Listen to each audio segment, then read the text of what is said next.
एक बार की बात है, हीरा अपने दोस्त के साथ देर रात घर लौट रहा होता है। तभी रास्ते में एक बरगद का पेड़ आता है। उस पेड़ के नीचे एक 100 रुपए का नोट पड़ा होता है। उसे देखकर हीरा खुश हो जाता है।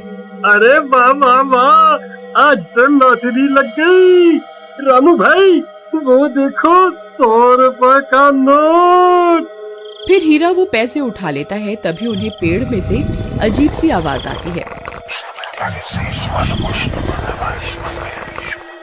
फिर वो जैसे ही ऊपर की ओर देखता है तो उन्हें पेड़ पर एक 2000 का नोट लगा हुआ दिखाई देता है।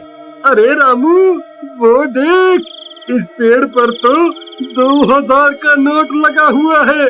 मुझे तो यकीन ही नहीं होता भाई। भाई क्या पता ये पेड़ सच में पैसे देने वाला पेड़ हो। एक काम करो, तुम जल्दी से पेड़ पर चढ़ जाओ और वो नोट तोड़ कर ले आओ। फिर वो 2000 का नोट तोड़ने के लिए पेड़ पर चढ़ जाता है और कुछ ही देर में वो नोट तोड़ लेता है। रामू भाई ये नोट तो बिल्कुल असली है। अरे वाह वाह वाह, आज तो मजा ही आ गया। चलो भाई अब जल्दी से नीचे आ जाओ, कहीं कोई हमें नोट तोड़ते हुए ना देख ले। अब तो हम पार्टी करेंगे। अरे हीरा भाई कहाँ रह गए? जल्दी नीचे आओ, कोई हमें देख ना ले। अरे हीरा भाई कहाँ रह गए? नीचे क्यों नहीं उतर रहे?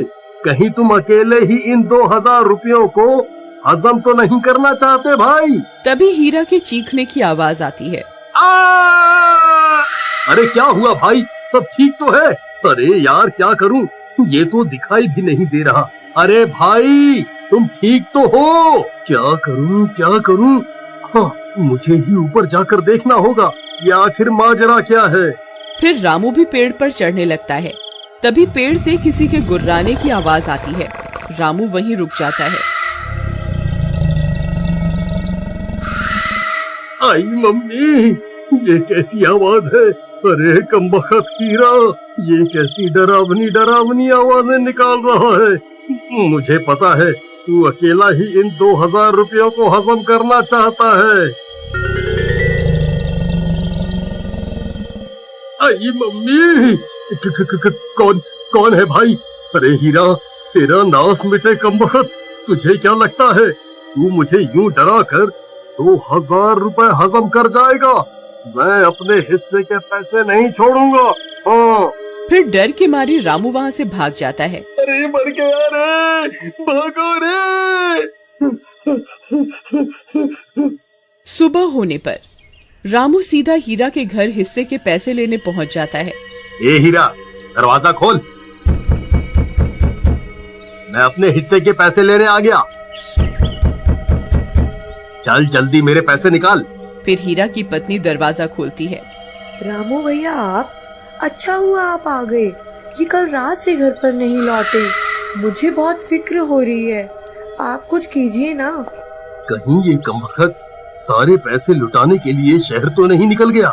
नहीं, हीरा एक नंबर का कंजूस है। वो इतने पैसे खर्च करने वालों में से नहीं है। जरूर कुछ गड़बड़ है। राधा बहन चलो मेरे साथ। फिर रामू राधा को अपने साथ लेकर उस बरगद के पेड़ के पास पहुंच जाता है। राधा बहन, हम रात को इसी रास्ते से आ रहे थे, तब हमें इस पेड़ पर 2000 रुपए का नोट लगा हुआ दिखाई दिया। उसे तोड़ने के लिए हीरा ऊपर चढ़ा था, लेकिन वापस नहीं आया। तभी कुछ गांव वाले भी वहां पहुंच जाते हैं।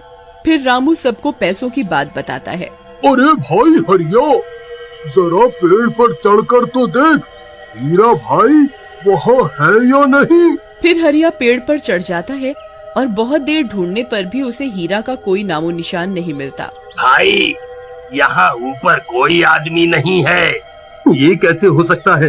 हीरा तो नीचे भी नहीं उतरा। फिर हीरा गया तो गया कहाँ? कहीं वो चुड़ैल उसे खा तो नहीं गई जो रात को अजीब सी आवाजें निकाल रही थी? फिर सब गांव वाले वहाँ से चले जाते हैं और राधा रोने लगती है। जी आप कहाँ चले गए जी? अब मैं आपको कहाँ ढूंढूं? तुम रो नहीं बहन, हीरा जरूर मिल जाएगा। हम रात होने पर यहाँ दोबारा आएंगे। फिर वे दोनों भी वहाँ से चले जाते हैं।